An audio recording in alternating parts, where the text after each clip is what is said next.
यात्रा पर, जिसे न सिर्फ छोटा अमरनाथ कहा जाता है, बल्कि जिसे हर भक्त अपने हृदय से महसूस करता है, यह है नागद्वार यात्रा। हमने इस यात्रा की शुरुआत की 18 से प्राइवेट बस द्वारा, जिसकी टिकट होती है प्रति 400 से 500 रुपये, और हम इससे पहुंचे पचमढ़ी। पचमढ़ी से अगली यात्रा थी धूपगढ़ के लिए, जो हमें लेकर चलती है प्राइवेट जिप्सी के द्वारा, जिसकी टिकट होती है 50 रुपये प्रति व्यक्ति।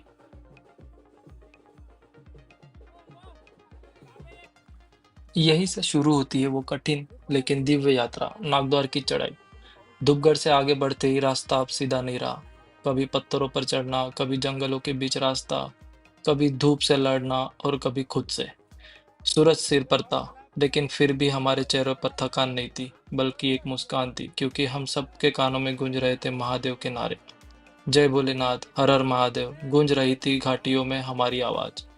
हमने न सिर्फ पहाड़ों को पार किया, बल्कि खुद के भीतर की सीमाओं को भी पार किया। किसी के मन में बस एक ही संकल्प था, इस बार भोलेनाथ के दर्शन कर कर ही लौटेंगे।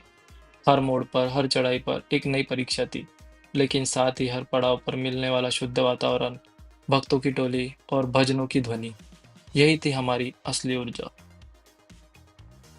चलिए जानते हैं कुछ नागद्वार यात्रा के बारे में।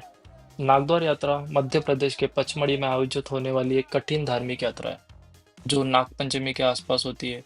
यह यात्रा नागलोक में नागदेव के दर्शन के लिए की जाती है, जो सतपुड़ा पहाड़ी के बीच स्थित है। मान्यता है कि यह यात्रा काल सर्प दोष को दूर करती है। नागद्वार यात्रा की कई कहानियां हैं, जिसमें से पौराणिक कथाओं के अनुसार नागद्वार यात्रा की शुरुआत भगवान कृष्ण के भक्त श्री कृष्णदास जी महाराज ने की थी। नागद्वार का अर्थ है सर्प का प्रवेश द्वार, जो इस विश्वास का प्रतीक है कि एक पवित्र नाग मंदिर के गर्भगृह की रक्षा करता है। एक कहानी ये भी है कि छिंदवाड़ा जिले के सौंसर में हेवत राम और मैना देवी नाम का दंपति रहता था, जिन्हें संतान नहीं थी। उन्होंने नागद्वार की यात्रा की और नाग देवता से संतान प्राप्ति के लिए मन्नत मांगी।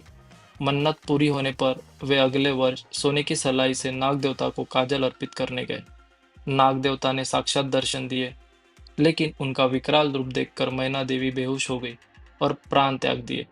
उसके बाद से ही नागद्वारी मेले में नागपंचमी के दिन नाग देवता को काजल चढ़ाने की परंपरा शुरू हुई। यह यात्रा पचमढ़ी से शुरू होती है और 7 पहाड़ियों को पार करके 21 किलोमीटर की कठिन चढ़ाई के बाद नागलोक पहुंचती है, जिसके दौरान आपको दर्शन होते हैं पद्मशेष, पश्चिम द्वार, चिंतामणि, स्वर्ग द्वार, नागिनी पद्मिनी, चित्रशाड़ा माता, दुधाड़ा, और इसमें कई कठिन चढ़ाइयाँ भी बीच बीच में आपको दिखाई पड़ती है, जैसे कि निशानगढ़। निशानगढ़ एक अत्यंत ही कठिन और सबसे ऊंचा माने जाने वाला ट्रैक है, जो इन पहाड़ियों और जंगलों के बीच में बसा हुआ है।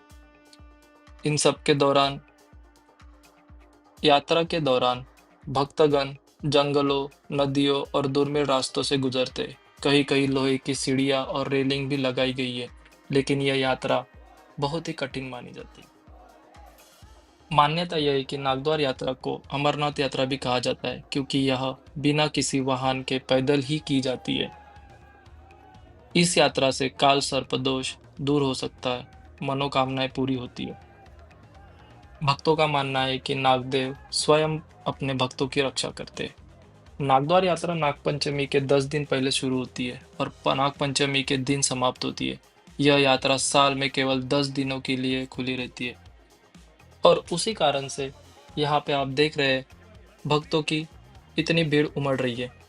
तो यात्रा में हम आगे बढ़ते हुए पहुंचे भजगिरी। भजगिरी से हम आगे बढ़ते हुए पहुंचे काजरी। सो काजरी, काजरी यहाँ है इस यात्रा की माने जाने वाली पहली पायरी, जहाँ से भक्त लोग अपनी यात्रा आगे बढ़ाते हैं। तो कुछ लोग यहाँ पे विश्रांति लेकर दूसरे दिन आगे बढ़ते हैं।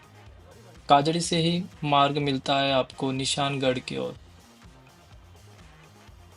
काजड़ी में खाने पीने के लिए काफी व्यवस्था पाई जाती है।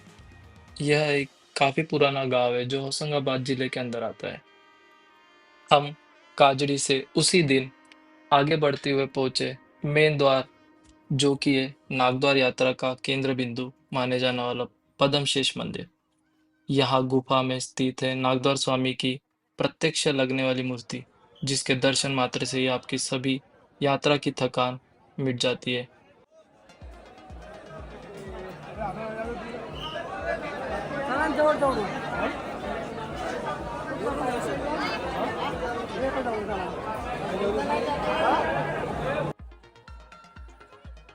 कड़क धूप और पानी की कमतरता के कारण हमें यहीं से वापस लौटना पड़ा।